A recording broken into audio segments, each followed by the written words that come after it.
Uma informação que veio da Argentina é sobre a inflação anual daquele país. Olha só, a inflação anual da Argentina chegou a 254% no último mês. Olha só essa notícia. De acordo com dados do Instituto Nacional de Estatísticas e Censos, o índice mensal de janeiro ficou em 20,6%. Esse é o maior valor desde 1991.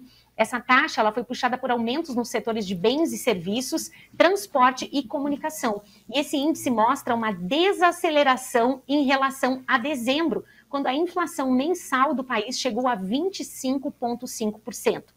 Os economistas comentaram que vai ter mais impactos ainda, que haverão mais impactos ainda nos próximos índices, devido a aumentos que já estão previstos por lá, como da energia, aumento no valor do transporte público ao longo desse primeiro semestre. E com a vigência do decreto do governo do Milei, assinado em dezembro, que eliminou esse controle de preços em diversos setores, muitos setores da economia, por exemplo, planos de saúde já estão anunciando ou já fizeram reajustes aí na casa de 40% em janeiro, 30% em fevereiro, nas mensalidades dos planos de saúde. Agora, como é que fica essa situação toda aí voltada mais para o agronegócio, Gustavo? Com essa inflação lá nas alturas, é uma das maiores do mundo, né? 254% no último mês. Aí uma inflação anual é um absurdo, né? É um grande absurdo, é um grande absurdo para os argentinos, né? A gente tem muitos amigos argentinos e a gente sabe como eles estão convivendo com isso. Mas isso é resultado, né, de décadas, não é só anos, mas décadas, de um governo que acabou dolarizando certas situações, fazendo congelamento de preços para não ter inflação. E chegou num caos tremendo que precisa fazer uma grande ebulição na Argentina para depois essa fervura dar uma baixada. Então, o que tinha-se nos governos anteriores, né? Esses congelamentos, com as inflações acontecendo, os congelamentos de alguns setores, muitos setores se sucatearam. Então, eles tiveram que fazer uma reposição desses preços. Então, imagine se a gente tem um determinado serviço, cabeleireiro, né? Que nos últimos, não é esse o caso, mas estou dando um exemplo, que nos últimos 5, 7 anos não pôde aumentar de preço, só que a inflação do país passou muito mais de 1000%, fez 10 vezes mais a inflação, e você não pôde aumentar esses preços. O que o Milei fez foi pegar esses setores e liberar, olha, vocês não estão mais congelados, vamos agora para nível de mercado. Então, até ajustar esse patamar, leva-se um tempo e tem essa situação, né? Mas depois que o mercado se adequa, a tendência é deles buscarem, então, uma inflação menor e tentar buscar. Isso não é de um dia para a noite, isso leva-se anos para que isso possa vir a acontecer, mas é uma tacada que o Milei está dando, e a economia argentina vai ter que passar por esses momentos de crise, e que com certeza não é 4 anos que ele vai conseguir restabelecer todo esse processo. Mas é o início, tá? Então, primeiro ferve para depois tentar dar uma melhorada nessa situação toda da economia argentina.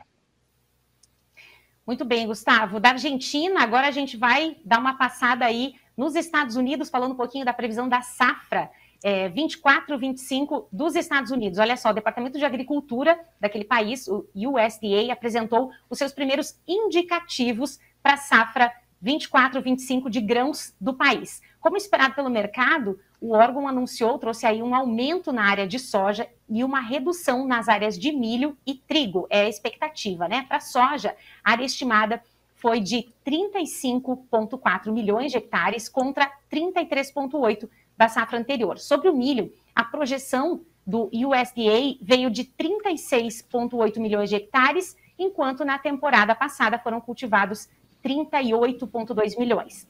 A área dedicada ao trigo, na próxima safra, vai ser de 19 milhões de hectares contra 20 milhões de hectares da safra anterior. Gustavo, mudou um pouquinho, mas também não mudou muita coisa, né? Já era esperada aqui essa movimentação ou essa previsão, essa projeção aqui do Departamento de Agricultura?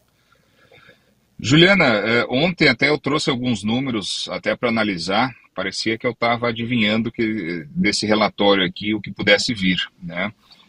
Porque lembra que eu trouxe os números mostrando que o preço da soja teve uma queda menor do que o preço do milho em Chicago. Lembra que ontem eu comentei, eu vou trazer até para vocês novamente esse número, quando o pico do preço do milho durante a pandemia, no dia 24 de abril de 2022, esse foi o pico, foi de 6,82 dólares por bushel. 6,82. Ontem estava 4,37. Houve uma perda de 36% do pico para os preços atuais. Na soja, o maior pico também foi no dia 24 de abril de 2022, com 14 dólares e 15 centes o bushel. 14 com 15. E hoje nós estamos aí com ontem estava 11,68, hoje nós vamos ver daqui a pouco a 11,63, é uma perda de 18%. Ou seja, o produtor americano teve uma perda de renda com o milho praticamente o dobro em relação à soja. Então, eu não posso dizer expectativa, né? Mas com a queda dos preços, talvez o USDA está sendo muito otimista que todas as áreas vão ser plantadas, na minha visão. Mas nessa expectativa que eles estão colocando, eu acho muito lógico por essas perdas estarem diminuindo a área de milho e aumentando a área de soja. Apesar que ainda acredito, e o relatório de março é que vai ter uma maior informação, talvez essa diminuição da área de milho não reflita necessariamente num aumento da área de soja, né? Pode daqui a pouco ter outras culturas, pode daqui a pouco até não plantar, principalmente em áreas marginais, áreas onde não tem um teto produtivo tão alto de soja, nem de milho, né? Quais são essas regiões? Quando você pega os Estados Unidos, quando você pega o mapa, quando você vai lá em cima no Lago Michigan, tu pegar o Lago Michigan e descer próximo até o Golfo do México, existe o rio Mississippi. Ali, nas margens do rio Mississippi, principalmente na parte mais norte, existe o grande cinturão, o Corn Belt, né, o famoso cinturão do milho, onde tem as maiores áreas, né, nos estados de Iowa, Indiana, e esses estados aí que tem a grande produção, possivelmente isso não vai ser interferido, vai ter essa mudança, né, de área de milho para soja. Agora, quanto mais ao sul, nas margens do rio Mississippi, que são regiões mais quentes e com menor potencial de produtividade,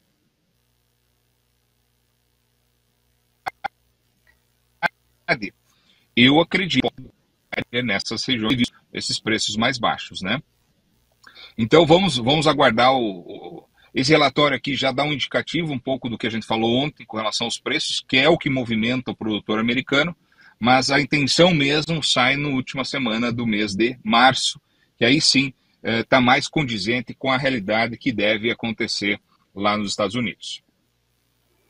Certo, Gustavo. Olha, as tuas avaliações estão bem precisas aí, porque na quinta-feira passada, eu lembro que aqui no Momento Agro, você nos disse, pessoal, não vendam soja agora. E aí, na sexta, teve um pronunciamento do presidente da ProSoja falando o quê?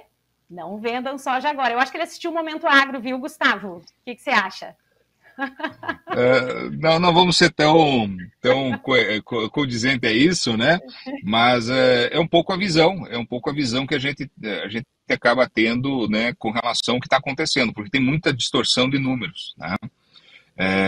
E tem um número que ninguém vai saber e talvez isso seja um grande indicador, né, que é o que eu tenho comentado um pouco aqui. Até para a redução dos valores de soja, para o que está acontecendo, não é só a oferta de produto na América do Sul, mas a questão toda é a demanda, né, a compra, principalmente pelos chineses, o quanto que eles vão estar comprando, estocando, consumindo, para definir esses preços e até para levar a margem a essa situação toda, né? Então essa é a grande incógnita que a gente fica, mas que a situação de oferta não está condizente com a realidade dos relatórios, não está. Então, por isso que no máximo que pode vir a acontecer, daqui a pouco a gente olhando num prazo aí mais longo prazo, permanecer esses preços, né, mais baixos, como a gente vai ver daqui a pouco. Certo, Gustavo. Já já a gente vai dar uma olhadinha aqui no fechamento do mercado de grãos para hoje, os indicadores econômicos dessa quinta-feira. E olha, falando em relatório, já que esses relatórios causam um frisson aí no mercado, né, e acabam pautando e movimentando as cotações, as formações de preço e tudo mais, teve um relatório que saiu agora da Conab, né, a Companhia Nacional de Abastecimento, falando um pouquinho da segunda safra do milho, a segunda safra agora, 24, e eles afirmaram que vai ter uma redução no plantio de milho em 7,5%.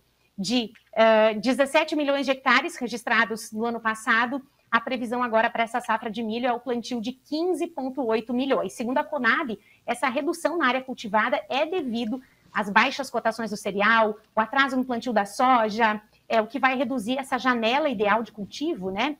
Além do temor também dos produtores de milho sobre uma possível redução das chuvas a partir do mês de abril, com o anúncio aí de um possível laninha e tudo mais. E diante dessa redução, uma parte dos produtores brasileiros devem abandonar a tradicional dobradinha aí, soja-milho, e apostar no cultivo de outras culturas alternativas nessa segunda safra 24. Por exemplo, foi citado aqui pela Conab a questão do sorgo, gergelim, algodão, trigo, girassol e até o arroz.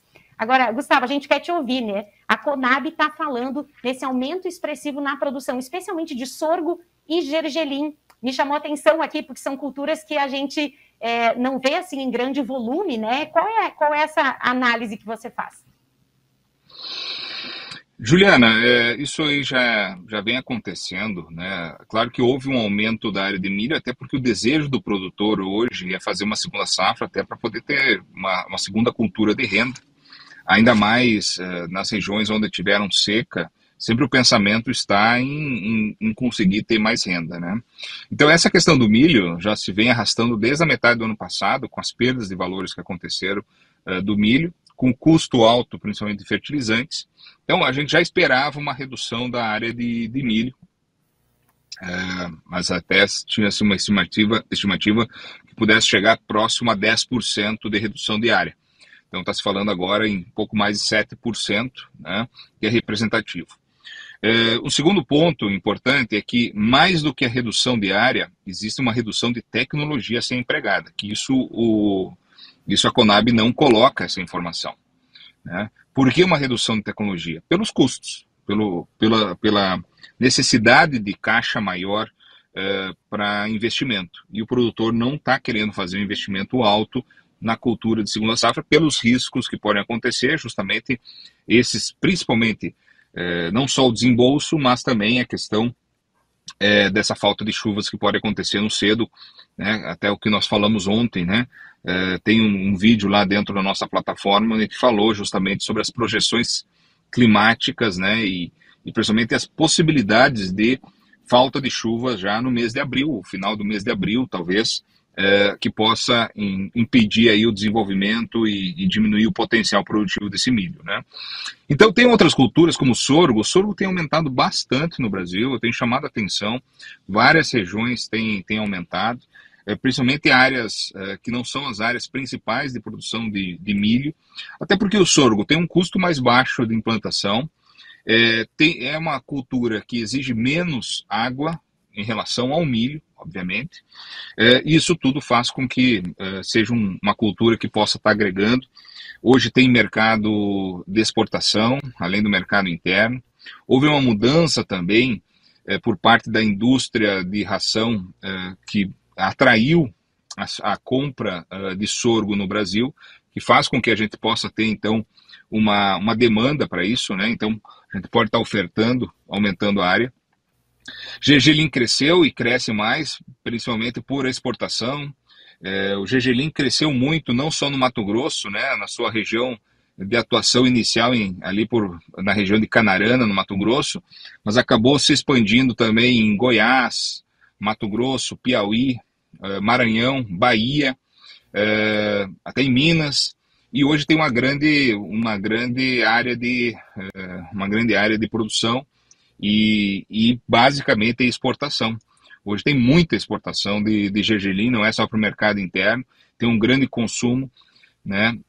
Curiosidade aqui para vocês, né? Há 2 anos atrás, Nós realizamos alguns trabalhos até com o gergelim, e hoje nós temos inclusive a marcha de absorção do gergelim, marcha de absorção dos nutrientes de gergelim, né? Então é uma informação importante para quem está plantando. Essa é uma informação que até não está na plataforma, mas se alguém tiver interesse nessas informações aí, a gente pode estar disponibilizando aí para os nossos assinantes também essa informação para quem está plantando gergelim. Então isso abre caminho, né, Juliana, para essas outras culturas. E no caso do arroz, inclusive, principalmente no Rio Grande do Sul, onde o produtor não conseguiu plantar soja, acabou plantando arroz no mês de janeiro, né? Atraído pelos preços mais altos do quilo do arroz no mercado, favoreceu então que ele investisse e pudesse arriscar esse plantio do arroz também. Então, para a gente ver que esse ano é um ano bem atípico, diferente, mas que talvez no ano que vem não se repita todas essas culturas, né? Vamos ver as evoluções que acontecem, os mercados que se abrem. Então, nós temos que estar aberto para tudo isso e talvez no ano que vem possa ter outras culturas, outras alternativas, outras situações. Vamos analisando cada vez, né, a situação que vem em cada momento também.